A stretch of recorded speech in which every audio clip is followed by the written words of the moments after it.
பாஞ்சாலி,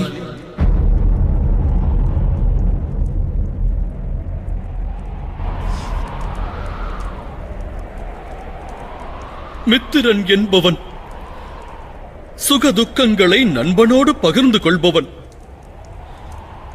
உன் மனவேதனையில் பங்கு கொள்ளும் அதிகாரம் கொண்டவன் நான். உன் மனவேதனையை என்னிடம் எடுத்துரைப்பாயாக திரௌபதி.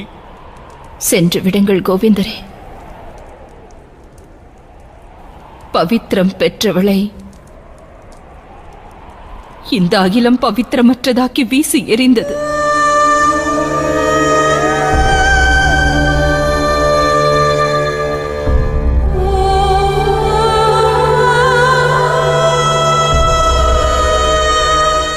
நான் கொண்ட நட்பின் மீது நம்பிக்கை கொள்வாய் சகி.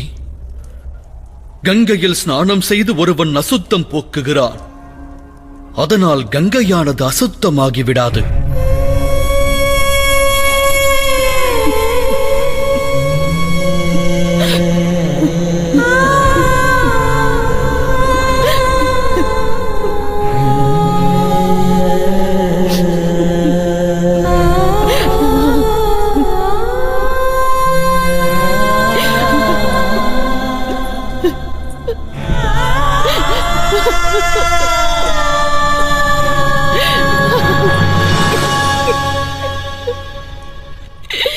கோவிந்தரே,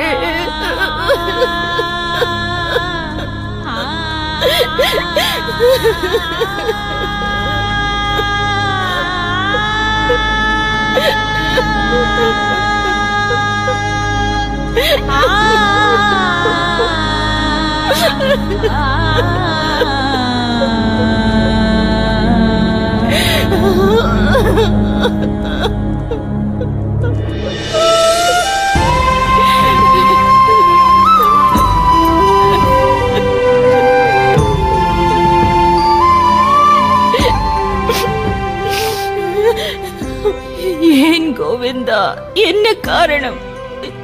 எனக்கேன் இந்த அநீதி இழைக்கப்படுகிறது? பெரும் அவமானம் என் மீது சுமத்தப்பட்டது. நான் என்ன பாவம் செய்தேன் கோவிந்தா? ஏன் இந்த அவலங்கள் எனக்கு நிகழ்கிறது?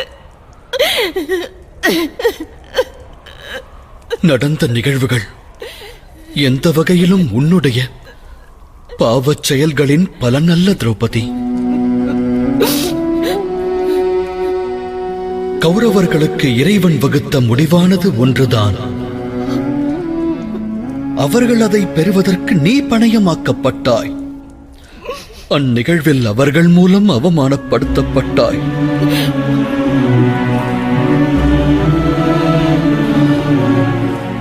கர்மத்தின் சித்தாந்தத்தை கூறுகிறேன் கேள் சகி.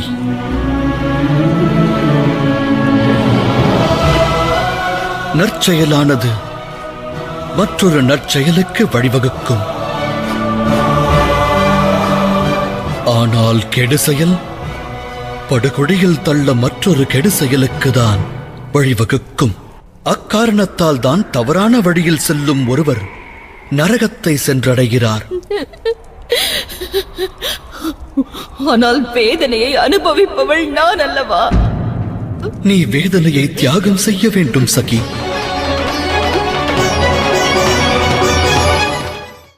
ஹஸ்தினாபுரத்தில் நிகழ்ந்த நிகழ்வுகளுக்கு எவ்வகையிலும் நீ காரணம் அல்ல. ஆனால் அந்நிகழ்விற்கு நீ பழி தீர்க்க வேண்டும் என்று முடிவெடுத்தால் அதுவே உன்னுடைய கர்மமாக மாறிவிடும்.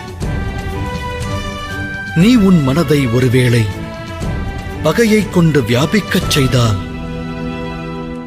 அனுதினமும் நீ நரக வேதனையை அனுபவிப்பாய். அவர்கள் இழைத்த அநீதிச் செயலுக்காக நீ ஏன் தண்டனை அனுபவிக்க வேண்டும்? உன் மனம் விட்டு பகையை போக்கு. மனதை நிர்மலமாக்கு.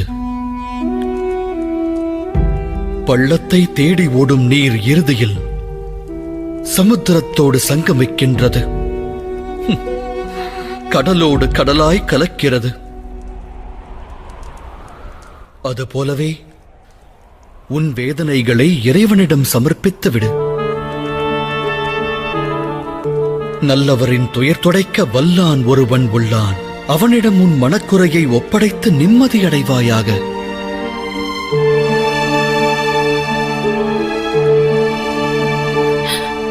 அப்படியென்றால் அவ்வவையோரை நான் மன்னிக்க வேண்டுமா?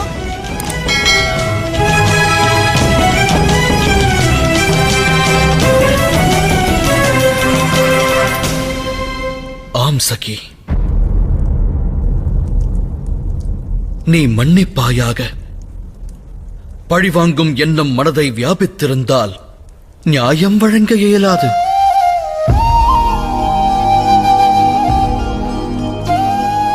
பழிவாங்குதல் துஷ்கர்மமாகும். நியாயமே சத்கர்மமாகும்.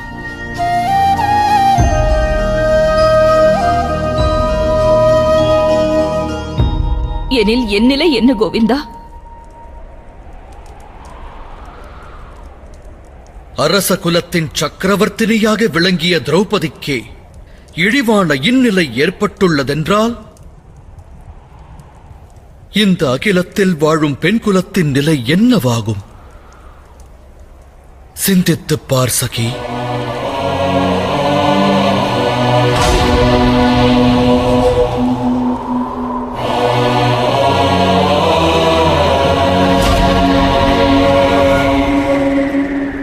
உனது வேதனையின் வாயிலாக அகிலத்தின் வேதனையைப் பார். உன்னுடைய துயரங்களை உறுதியானதாக மாற்று.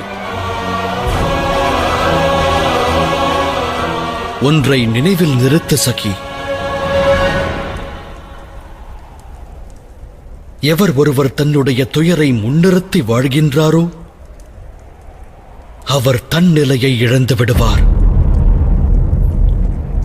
ஆனால் எவர் ஒருவர் அகிலத்தின் துயர் அனைத்தையும் தன்னுடைய துயராய் கருதுகின்றாரோ அவர் முன்னிலை பெற்று பலமடைவார்.